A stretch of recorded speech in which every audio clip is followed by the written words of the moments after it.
All right, welcome to the first episode of the Buying Sandlot podcast. I am Kyle Scott, founder and editor of Buying Sandlot, where we cover the business of youth sports. All right, I want to welcome on Tony Caudill, co-founder of Duesy, a text-first payments and communication platform for youth sports clubs and tournaments, who's also very active on LinkedIn, and I enjoy your stuff, Tony. Tony, thanks for joining me on the inaugural Buying Sandlot podcast.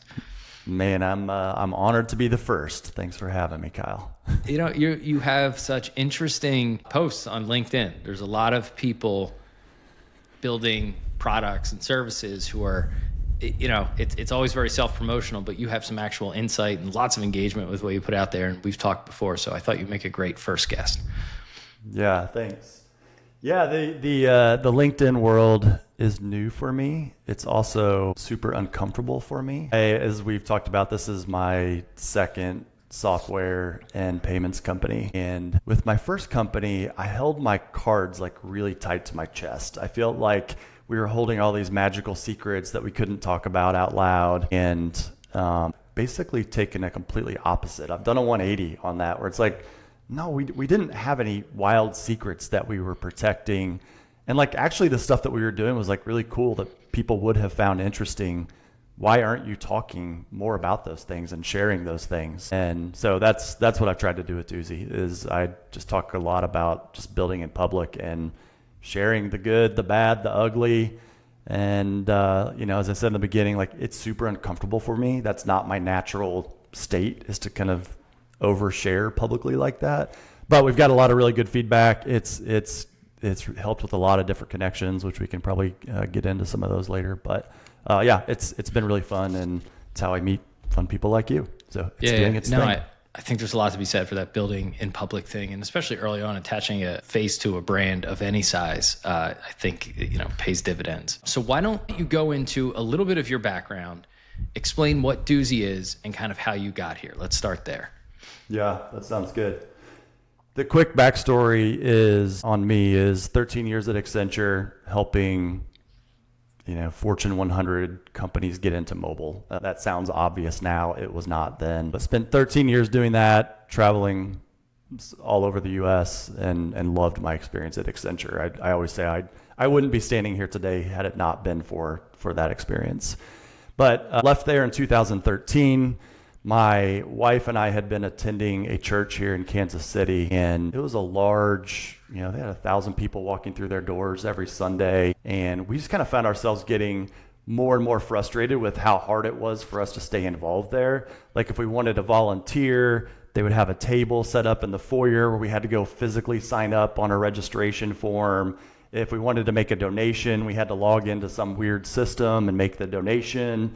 If we wanted to join a small group, there was a whole other system we had to log into. And then the church would also be sending us out communications if like there was an urgent need at the church. But often they would have like an out-of-date email address for me that would go to my old Hotmail that I never check anymore, right? So they would send all these communications that we would never get on time. And so I went to one of the pastors on staff there and was like, hey man, you've got 1,000 people walking through your doors every Sunday. A lot of them are 30, 40 something year olds. I think they would be more involved here, but you're just sort of missing the mark on communications. And, you know, you need to be doing everything through people's cell phones now. That's how we all do things. And again, this is 2012, 2013. So it sounds obvious now, but didn't necessarily then. And he said, yeah, I totally get it. I agree with you. We don't do mobile here, man. We have no idea how to do that. And I said, well, I do. If I build something, would you guys use it? And he said yes. So very long story short, we ended up building the Vineyard Church mobile app. And the goal of the mobile app was to be the one-stop shop for the members of the church. So if I wanted to make a donation, I go to the app. If they need to send me a message, they send me a push message. We started there, grew it to like around 100, 200 churches, ended up doing a seed round in 2015, used that money just to hit the accelerator, grow as fast as we could, and then we sold the company in 2018.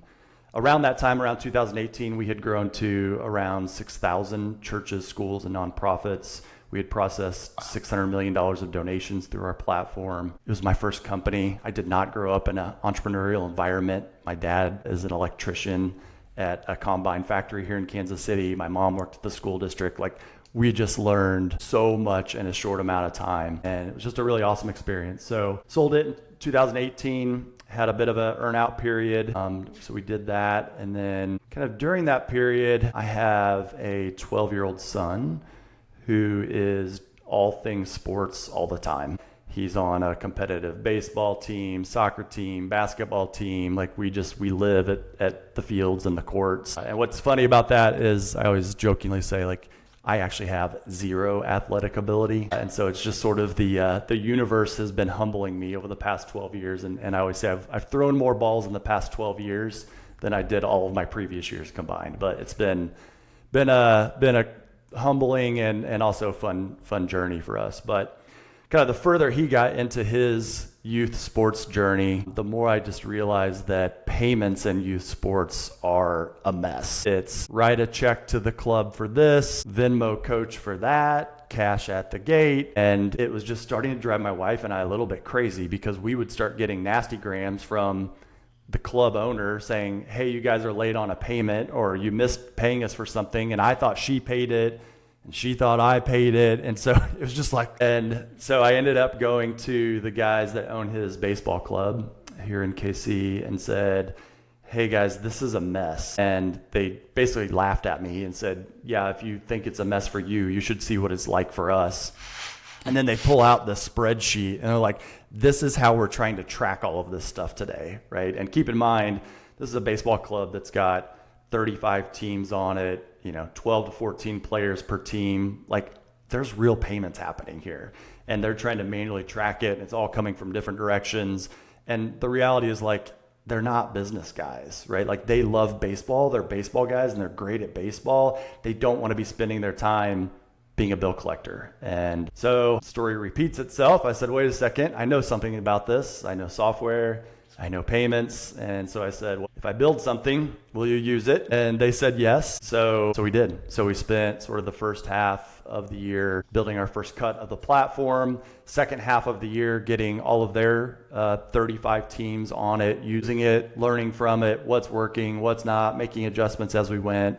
And that's really how Duesy started, was on the club side of things. The goal was to put payments on autopilot so that the club's not chasing them down. It's less frustrating for the parents, and just really make it as simple as possible for everybody. So it sounds like, it's funny, someone I had talked to last week likened youth sports to religion in some way. It's that in a lot of cases, you have these big governing bodies, right? But then you have all these tentacles. Everything is so fragmented. And your example, the parallels between your church example and how you grew your last company and this one are obvious. You kind of could see what's happening at the ground level. And then, hey, if we could do this here, we could replicate this across thousands, tens of thousands of teams, clubs, leagues, tournaments, in the same way you will with churches. And it feels like so many good businesses are born, the best businesses, I think, are born out of, here's a problem, I can solve your problem. I mean, it sounds simple, but so many people try to make things complicated. And I know what you guys do. So talk a little bit specifically about what, Duesy maybe originally did right out of the box. Yeah. Where it's grown to in a short amount of time now, because I know you guys do have a big focus on simplicity, text-based communication, trying to meet people where they are rather than forcing them into yet another ecosystem they don't want to be a part of. And then maybe talk about how you guys are different from some of those existing ecosystems, the bigger players. Yeah, how we grew was really organic. And actually, we'll tie this back to LinkedIn here in a second. But yeah, so we started on sort of the club side, and really that was our focus out of the gate, was like, we think there's a huge opportunity here. And as we had the first club up and running, we started talking to other local clubs here in Kansas City, getting really good signals and feedback. But we kind of wanted to get that first club through a full cycle just to see, again, what we got right, what we got wrong. So kind of through that process, I got introduced to Kansas City, to KC Sports, which is the USSSA affiliate for Missouri, Kansas, Oklahoma. And the founder of that happens to be here in Kansas City. So I reached out to him on LinkedIn, just completely cold, and kind of told him the story, what we were up to. Took a couple times for him to respond because I was just some guy reaching out to him. But next thing I know, I was having beers with him at a local restaurant here in Kansas City, walking him through what we're doing, and he said, yeah, this makes total sense, and I can help introduce you to more clubs throughout the Midwest. And I was like, that's great, that's what I'm needing. And he said, while I got you, can I tell you about another problem that we're having? I was like, of course, I love problems. And he said, the gate. He's like, they had stopped taking gate fees during COVID, and they instead were charging the club for the gate fee. Well, the clubs don't like that because most of them were just eating that cost. The theory is they were going to pass it on. But again, when you're running out of spreadsheets, it's just not really what you do. Like, that just doesn't always happen, right? So the club didn't like paying the fee. Did they do that just because they didn't want cash change in hands in 2020? It was largely a COVID out of necessity. function. Yeah. Okay. Like once things kind of came back, it's just how it went. Yeah. So the club was complaining about it, who's ultimately their customer, right? The tournament operators, their customers' clubs. So clubs don't like it. Tournament operator doesn't like it because he knew he wasn't charging the club enough for it. And so he's like, we are going to reintroduce gate fees into the mix this spring. He's like, but this is our chance to do something different, right? Like we don't want to do cash. We don't want to do card. Like if we're going to go back to gate fees, this is our chance to kind of do something fun. And I was like, hey, I get it. I've been through your gates many times, right? And I never have cash on me. We actually just went to a tournament out of town a couple weekends ago, and they were cash and check. That's the first time I've ever had a gate tell me I could write a check, which we didn't have either. And so I'm out of town. I get to go find an ATM, and it's just like, oh my goodness. So anyway, we talked to him about gate. I was like, yeah, I mean, this is great. Like, one, I love the space. Two is we already have a lot of the infrastructure in place. We have the payments infrastructure in place. We have the texting infrastructure in place. We can put a lightweight ticketing experience on top of that. That's the easiest part of those three parts. And so we did that, and sort of kind of January, February, we built that lightweight ticketing interface. And then we went live with our first tournaments here in Kansas City in March of this year. And it's going exceptionally well. I mean, really the way I describe it is I go to a lot of Royals games. I'm a huge Royals fan, but we go to other MLB stadiums as well. Now, when you go to an MLB stadium, you've got your ticket on your phone, right? You walk up, you scan it, and on you go. Everyone's pre-purchased. It speeds things up. And that's exactly what we're trying to do with youth sports. Let's not make a line at the gate. Let's not have frustrated parents, because I am one of those parents and we're always running late. I got my wagon in tow. Somebody's already frustrated. It's like the last thing we need is more frustration when we hit the gate. I just want to be able to show my ticket and get on in from there. So we started doing that this spring and have been doing it throughout the spring. We're just now actually getting into, like, in Kansas City, like right now is when things really dial up. We've got a couple big tournaments this weekend. We have our biggest over Memorial Day next weekend that we're really excited about. So it's going really well. So today, kind of you fast forward to today, we're one platform with two products. We have the club side where we can put club dues and fees on autopilot. And then we have the tournament side, which is, I like to refer to it as tournament experience, which I'm sure we'll get into more of that later. But it's not just about ticketing, is just sort of the tactical solution, kind of means to the end that we're trying to get to, which is just a better overall tournament experience. As a real quick aside, what's that like now that you're operating at some scale? How stressful was that those first couple of tournaments where you're like, this needs to go well, this needs to work? Were you on site for those? Were you sweating? We were. Yeah. Okay. Yes, I was sweating, and yes, I was on site, and yes, it was 40 degrees, so it's a little weird that I was sweating, but yes, I was sweating. Yeah. Yeah, Joe, my co-founder, and I joke, both of the companies we founded have really stressful weekends, right? Like our first company, we processed payments for churches. Guess when most of those payments happen? Sunday morning from like 9 a.m. to 1 p.m., right? So we could do a whole podcast on funny stories about, and that was before like auto scaling was a thing with your servers. And so we just had a dedicated number of servers, and Sunday morning, Joe and I would be watching the bandwidth on those servers just climb and climb and climb. And we would be on a bridge, and I'm just sweating Sunday mornings. Like, it was horrible for years. before sort of auto scaling with servers became a thing. And so we finally got through that, and we were able to eventually hire an infrastructure team that kind of took care of all that stuff, and they were way smarter than we were. But it's funny now that our second company that we've started, guess when we do a lot of payment volume? Over the weekends. Yeah. So it's like, man, if we do a third at some point, can we please find something that is not over the weekends? Because I would love to just like relax. You'll stay away from. You'll go on Tuesdays. That's it. Yeah. That's right. Yeah.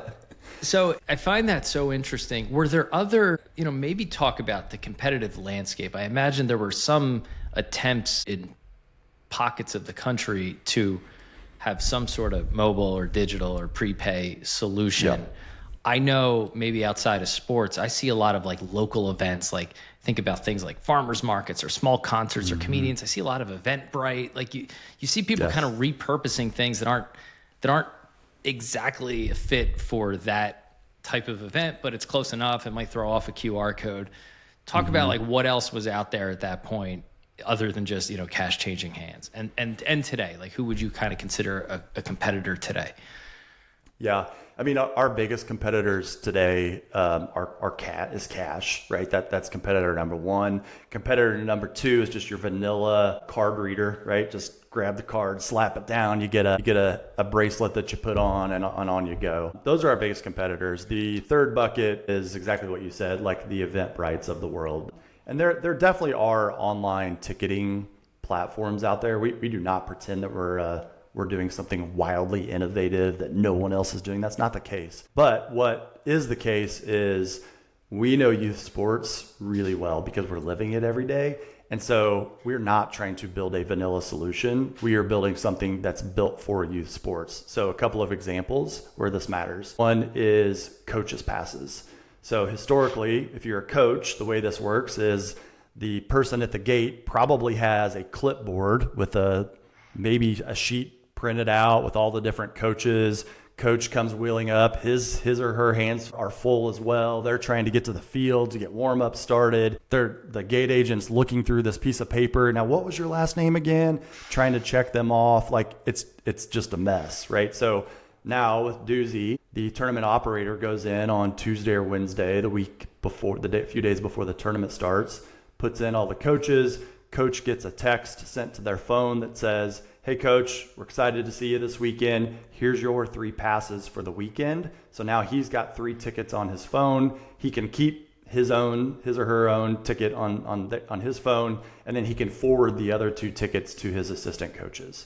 And so that way, Friday night, Saturday morning, whatever it is, he's wheeling in there trying to get to warm-ups as quick as he can. He just pulls out his phone. He's got his coach's pass, and on he goes, right? So we've made it really easy for coach. We've also made it better for the tournament operator because now they know like how many coaches are coming and going, and just the data that this is spitting off is wild as well. So kind of, better for everybody. So like that's one good example of like those one-size-fits-all ticketing platforms. They're not doing that kind of stuff because they don't think about coaches, and they don't think about one of my other favorite things that we do is like the tournament welcome text. So the moment as a parent you walk up, you get your ticket scanned, 3 minutes later you get an automated text sent to your phone that says, "Hey Kyle, welcome to the Summer Bash tournament. Here's a link to the bracket. Here's the facility." You as a parent, like everything you need right on your phone. Cause I'm always that parent that like, I can never find the bracket, right? And the number of times I have to go to my wife and be like, "Now who's playing who?" And again, she's starting to get annoyed at me cause I keep asking questions. And now I walk in and I get the link to the bracket sent to me, So it's little details like that where we're just doing things that are so hyper youth sports focused that most of these other vanilla one-size-fits-all ticketing platforms they're just not going to do. Yeah, it feels like in general then, ticketing in some ways, just the ticket portion is a bit of a commodity, but being able to tailor it to a specific use case, even if and I imagine you guys are much more than 10 or 15% better, but even if you're just 10% better, yep. Then the venue's like, well, this is a no-brainer because it helps me accomplish X, Y, or Z, and that's right. It's better than the other thing. I know go ahead. Well, and that's why I kind of alluded to this earlier. It's why like ticketing for us is just a means to an end. Really what we're trying to solve is the tournament experience, right? But that begins at the gate. And so we're really encouraging like our operators, like let's push as many pre-purchase of the tickets as we can, right? Because that's the easiest path for everybody Saturday morning. You've already bought your ticket, you show up, it gets scanned, and you're on your way. So we heavily push pre-purchase. Will we get 100% pre-purchase for a tournament? No, it'll never be 100%, because you're always going to have grandma and grandpa that shows up that just didn't get the link and they didn't do it, right? And that's okay. We've got an on-site experience too, and we've made that really easy. But we want to encourage as much pre-purchase. And I think we can get that number to 70, 80% pre-purchase. Like I saw you posted you were around 50, right? We're around 50 right now. That's pretty good. And it's pretty good. And honestly, if I'm being really transparent, like we are encouraging it, but there's so many more things that we could be doing to push it even more, which is why I say I think we can get it to like 70 to 80. The 50 was just sort of organic layup, if I'm being honest. Like it just sort of happened. But yeah, so it's the ticketing, it's the communications, again, I was at a tournament a couple weekends ago and we had a storm roll through and they had to delay everything. And the way this tournament operator handled it was two things happened when the storm came through, which we all knew was coming because we all have the app on our phone and saw the storm rolling this way. But 30 minutes before our game was supposed to start, they came over the loudspeaker at the facility and said, hey, everyone needs to leave the facility, go sit in your cars. Well, that's cool if you're within earshot of the loudspeaker. My mom and dad, who were on their way to the tournament, weren't within earshot of the, right? So now we're relying on me communicating with them. But that was one. And then two was we got a message basically saying, hey, and if you want to stay up to date, call our hotline to get like a latest update on the weather situation. And I'm like, we're calling hotlines? I don't what? So we're trying to flip that on its head where it's like one of the reasons we want to own that ticketing experience is because now we have a valid mobile number for everyone that's bought a ticket and walked through that gate.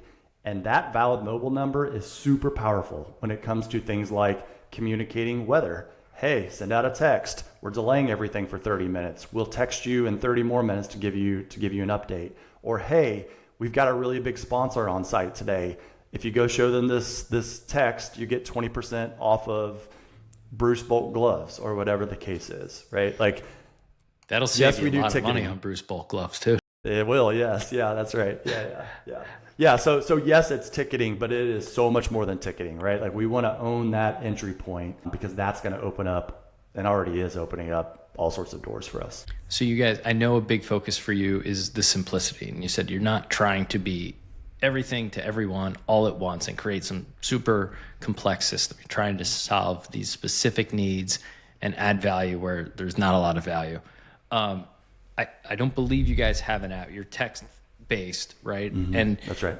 Do you ever go the app route, or do you say, for the reasons you just described, hey, we got the number. This is the most efficient form of communication, and people, don't love having to, get put into another app system. I won't say we'll never do an app.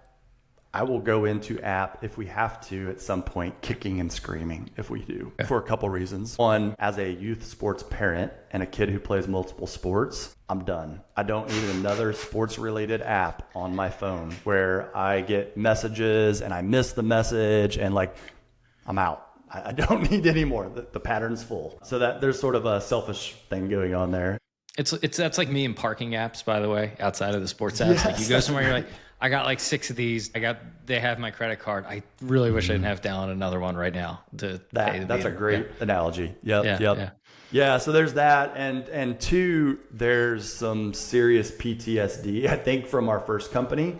Our first company was a mobile app company, right? So at one point, we had thousands of branded mobile apps in the App Store, and keeping up with that, again, I can tell you all sorts of horror stories about how hard and ugly that was because Apple's constantly releasing updates. At one point several years ago, they decided people couldn't submit apps on behalf of another company. I literally thought our company had died that day. Like they had a chokehold on our business that I hated. It literally kept me up at night at times, right? Because like they could just decide, yeah, we're not going to allow this app anymore. Yeah. And then they would, right? And so those are for those couple of reasons. I've learned to never say never. You never know what may happen, but we are doing everything we can to stay away from apps. And just the simplicity of text, man, it's It's so much better now. The deliverability is so much higher than it used to be. And it's just youth sports runs on text. And so like, why are we not doing all these things through text when we can? And so we are. And so how much of those messages does the facility or the club, they have control to push them out? Do they have to do it in conjunction with you? It's on them, right? Yeah, there's a admin interface to all of this. So the club tournament operators have a different admin experience than parents do. But yeah, they can send out. They have control of it. And you guys actually allow them to brand it too. It's not coming from you guys where it's like, who the heck is this? It's actually coming from that organization or location. That's right. Yeah. Yep. Yeah, this was another one where like I was just wrong on this. I mean, people used to say the word branding to me, and I would kind of roll my eyes and laugh a little bit and do my best to.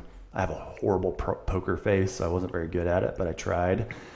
I was very wrong about that. Like, brand really, really matters, and especially in youth sports. Like, there's some loyalty to that brand. Like my son, he plays for Prodigy Baseball Academy. He's really proud of that, right? And that brand means something to him, and it certainly means something to the operators. And so, yeah, everything we do, we try to lead with their brand, even down to the tournament operators. Like our ticketing, when you get your ticket text to your phone, it says KC Sports. It's their brand. Yeah, so, Duesy is sprinkled through it. We love to have fun with our brand. Like, the name is just kind of funny, like, by design. Like, we want it to be lighthearted, and we like to have fun with it. So I also love our brand. But, yeah, when it comes to the parent experience, we try to lead with the club or the tournament operator because it means something. Yeah, no, it makes total sense. I mean, I've signed my kids, even myself, up for some activities like tennis or something, and you'll get thrown into these other platforms. Even the local baseball facility here, I didn't do batting practice at one of the EL1 facilities, and I got thrown into a God knows what app that wasn't their brand. It was a terrible experience, and I was like, am I even still registering at EL1 now, right? Well, where am I? And That's right. Just that disconnect is jarring for some people. Never mind that I think a lot of these wind up looking like these kind of scary enterprise apps versus, both your branding for Duesy and then obviously the local organization is a little bit more, it feels a little bit more consumer friendly, right? Like you guys, I could just see from your logo and it's softer colors, like a little bit more modern looking. And that matters, especially in the mobile world. That's right.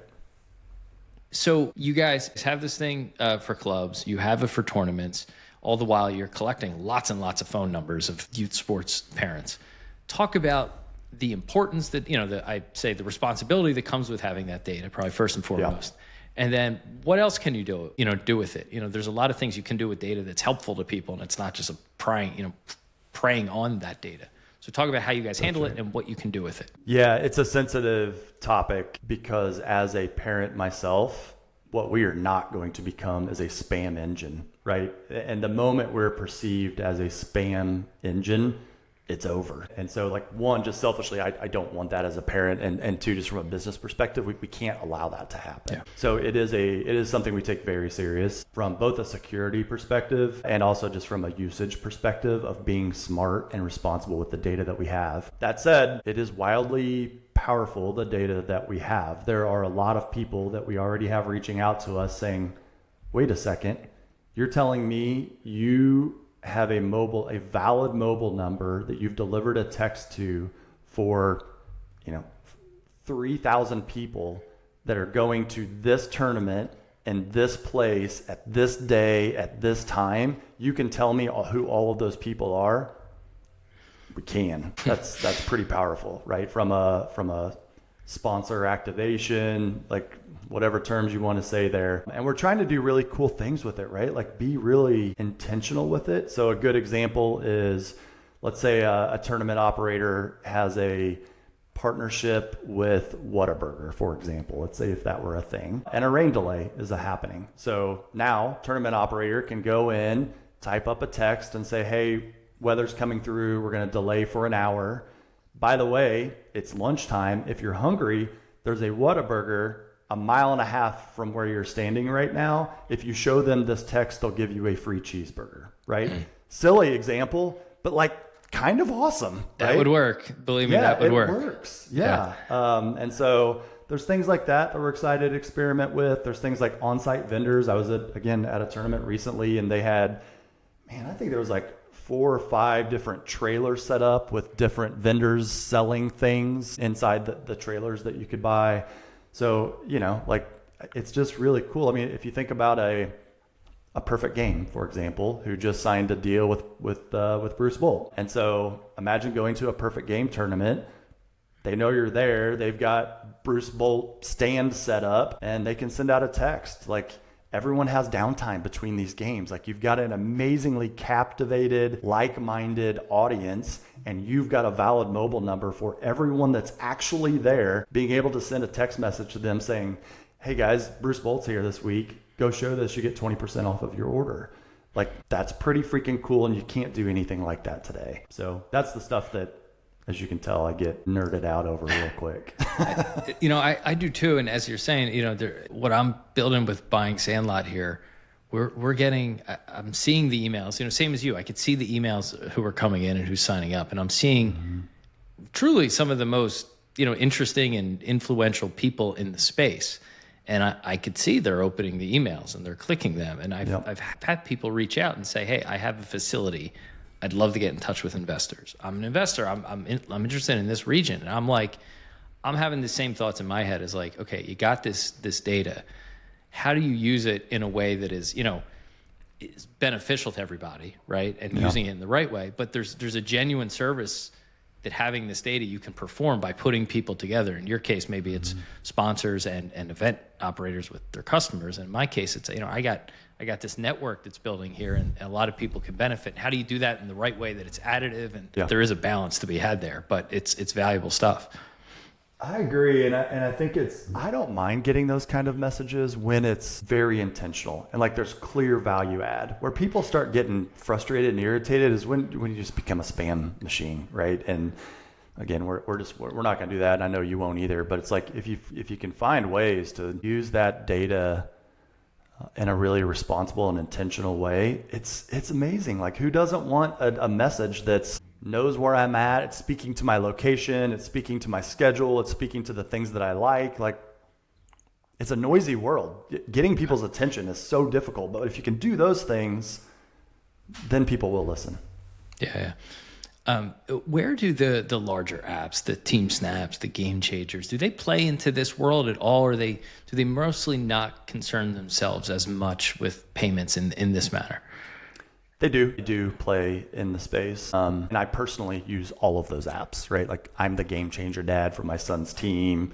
I use Team Snap, all the things. So all good. Competition is a good thing, I believe. And so, yeah, we do certainly run into them. Where we are focused, and you hit the nail on the head, is simplicity, right? Like, yes, they do payments. They do a lot of other things. And if you're needing to solve payments, we are surgically solving that, and we are going to be the best at it. And we're not trying to be a scheduling tool. There's a million other websites. Like, we're not trying to do that. And they do some of those things well. And so, we're being really intentional about what we're trying to solve. And we want to be the best at that thing and not try to be all things to all people. We kind of learned that the hard way with our first company. Like, our platform just continued to like bloat, and before I knew it, we were doing a lot of things, but none of them like really, really well. Like, we would kind of scratch the surface on a lot, but I never felt like we just nailed anything in our first company.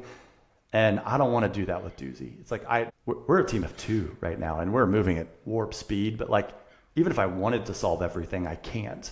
So let's go solve 1 or 2 things really well and be the best at that.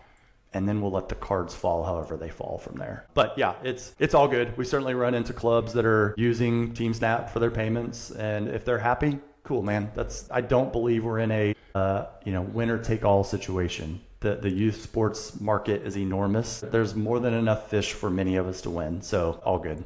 Yeah, it's a good way of looking at it. Is this a fair example for you guys? Like, as you're describing your service, I think a lot of what Stripe does for like maybe e-commerce, right? Like, everyone eventually patches in to them, and they're not maybe public facing. Some people are aware of the brand, but they're powering so much of the e-commerce infrastructure, among other things. Like, is that a good sort of analogy for what you guys aim to be for kind of the sports event and club world? I think it's good. I would actually say we are more like Toast.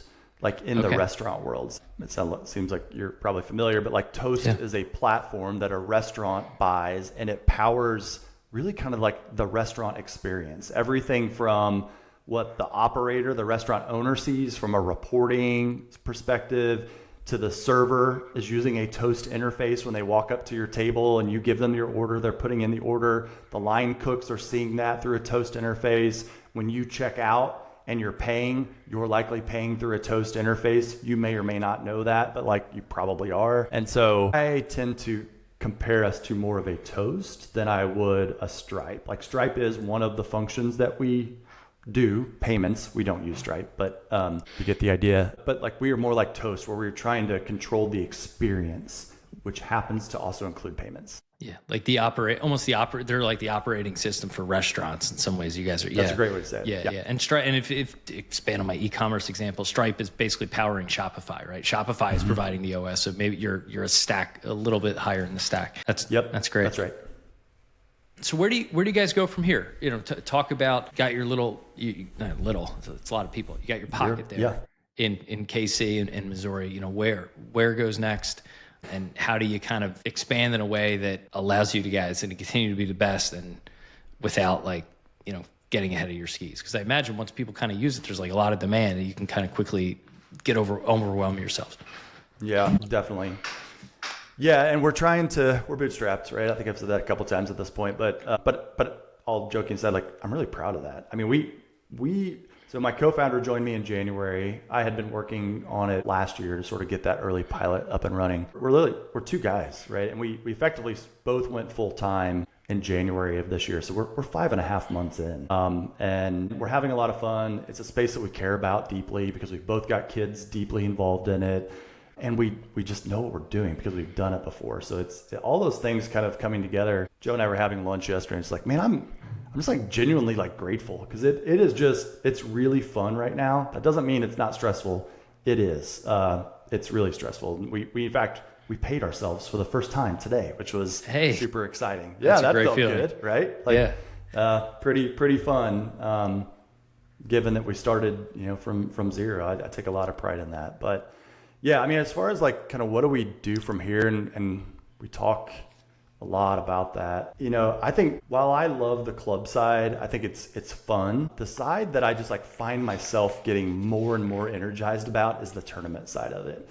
Just because I just think there's so much opportunity, and I spend so much of my personal time at tournaments. Like I'm just kind of on a mission to be like, man, this tournament experience hasn't changed in many, many years. They're still doing the things that they've been doing for a long time, and expectations are changing. There's big investment dollars coming in, right? And parents' expectations are changing. And I just think we can have a lot of fun with that tournament experience, and technology is obviously going to play a key role in that. And so I love it. I think my dream state is we continue finding tournament operators, and we say, here's how you're doing this today. Here's what it could look like. Here's a few examples of how we're actually executing this today. Get on the train. Like, let's go have some fun together. So yeah, I mean, I would love to sort of get to a point where maybe we lead with the tournament side.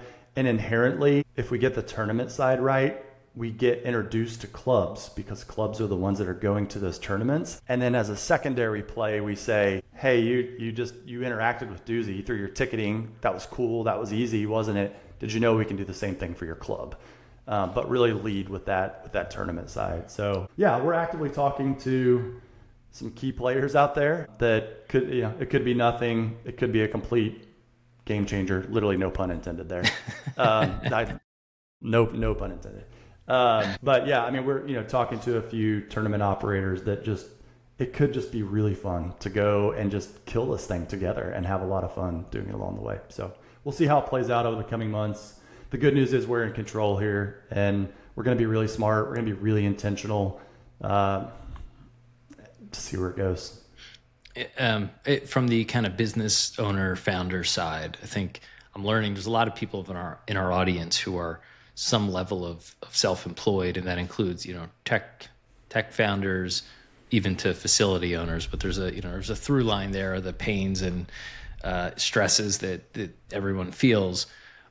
Talk about going through this your second time. Obviously, you did this before with the previous app business, which sounds like it was similar enough in terms of, kind of what it did and the service it provided. Talk about some of the things you learned, some of the pitfalls maybe you're avoiding this time. And then I know you went through the process of selling, to any extent you can kind of talk about best practices for someone who does get to the level where they're getting approached to be acquired.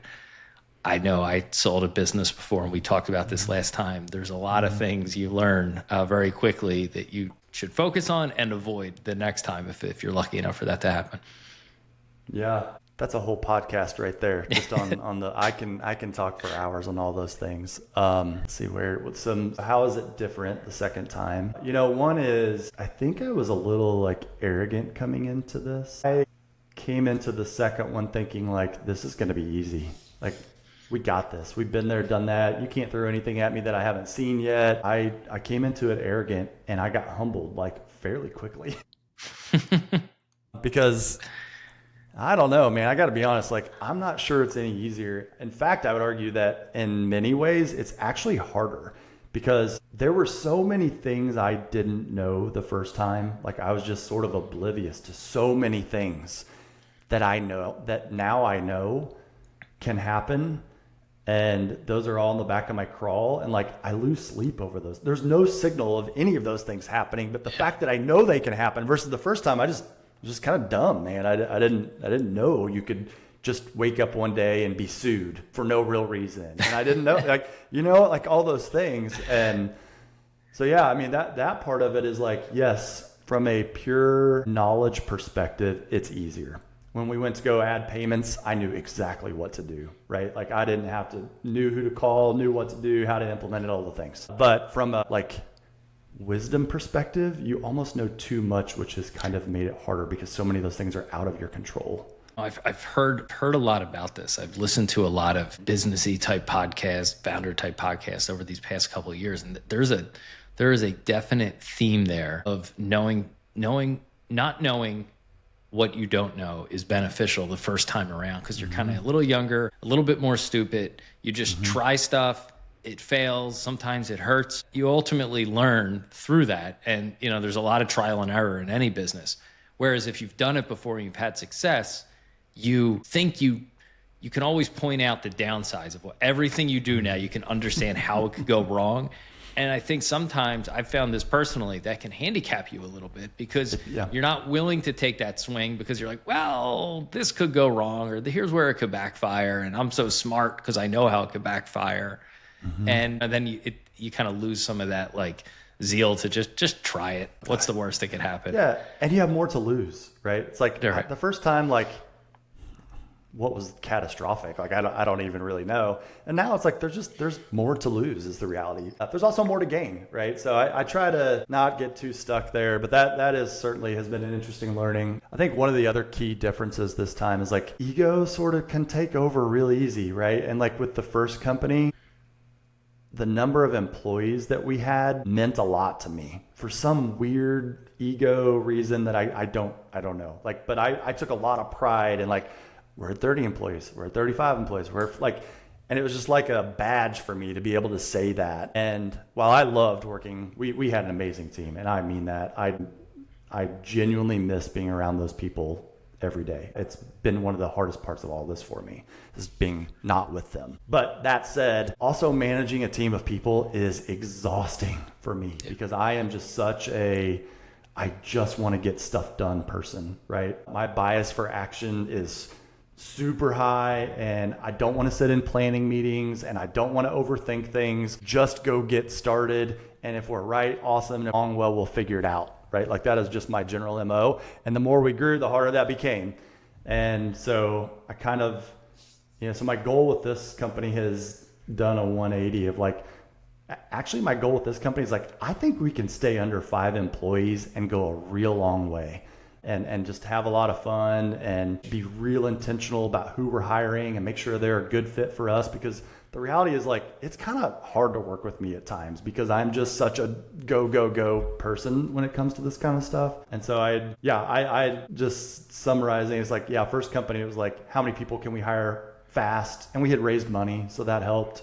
And this time I'm just the opposite. Like I don't want to get over 5, and I think we can do it. It's a lot easier to spend somebody else's money to hire too. It's a lot easier, man.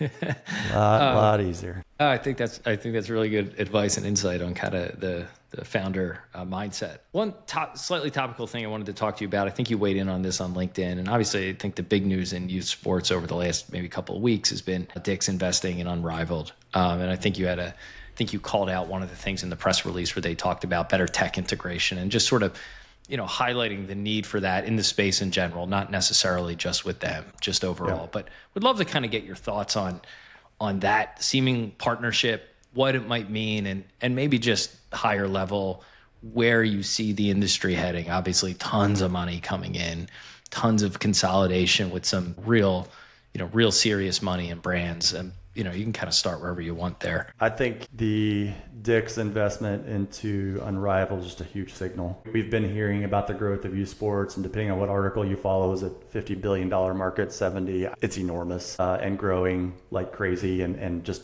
on a personal level, I'm part of that, and I'm seeing it, and I'm here for it. The reason I'm so passionate about Duesy is because I've seen what youth sports has done to my son and his friends, and I think our youth needs more youth sports in their lives. They need the structure, they need the discipline, they need the leadership.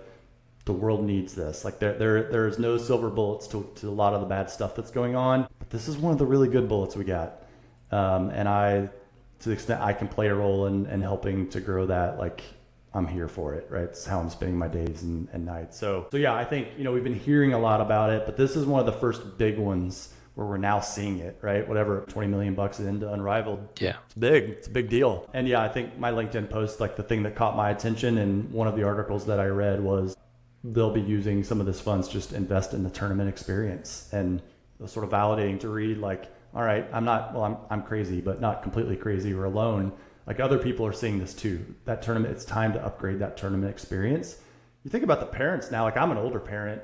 We're going to have our son till a little later in life, but like, most of those parents run around, they've had cell phones in their hands their entire life, right? And that's sort of a newer thing, and their expectations are pretty high when it comes to that stuff. They're used to doing everything in their life through this, and youth sports is dragging there. And so I was excited just to kind of see the signal of somebody of the caliber of Dick saying, we're going to make an investment here. We're going to help this company create world-class youth tournament experiences. Let's go. Yeah. I think it's exciting. And I think to, your point about sending out the bracket and maybe there's a sponsor, maybe here's where you could do during the rain delay, that types of stuff. Like, and people are spending basically vacation weekends at tournaments, and outside of the sports, to your point, there's a lot of downtime, and I'm willing to bet a lot of these, the larger companies here are going to find ways like, how else can we entertain people,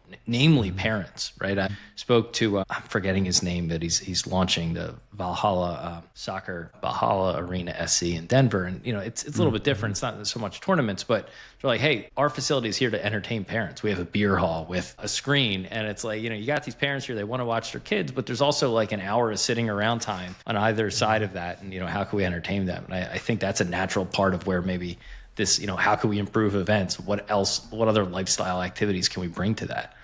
Yeah, and I think it's also a careful balance. I mean, I'll talk out of the other side of my mouth here for a second, but like, my son is playing in Cooperstown in June, and so my wife has been coordinating all of that, and it's been a lot. And she's done all of the work, but there is a balance of like, yeah, you want to upgrade this experience, but let's also not like lose the spirit of, and I'm a baseball guy, right? It's like the spirit of baseball as well, right? It's a cool game, right? Like, let's make sure we're respecting that, not completely changing it, but yet I think we can layer on some tech that would remove a lot of the friction that's out there for parents so that we can actually go and enjoy and focus on the week that we're going to have at Cooperstown that everybody's excited to go have, right? And so it is a balance of like, as with all things, it's like you don't want to go so far with tech that we're losing the spirit of the sport, but yet you also don't want to operate like it's 1920 as well.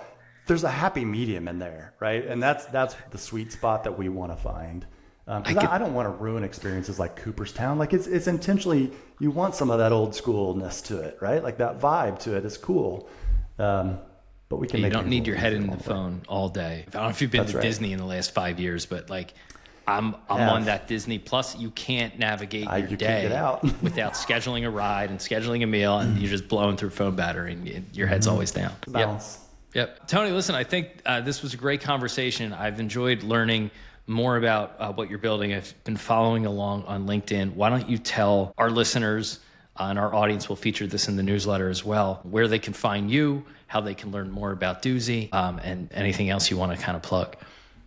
Yeah, man, I feel like I've like turned this into a LinkedIn commercial, but I'm pretty active on LinkedIn. I post every day. I try to post something, and it's trying to find a healthy mix of sharing our journey, building Duesy, entrepreneur experiences, just being as a second-time founder, and I share some personal stuff because I'm literally living all of this right now. So it's just a fun collision of all these things that I'm just really grateful for. But yeah, if that's interesting to you, I'm pretty active on LinkedIn. Just Tony Caudill, look me up there. Would love to connect for sure.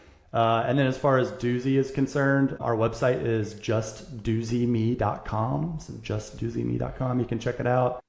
You want to spell it just in case?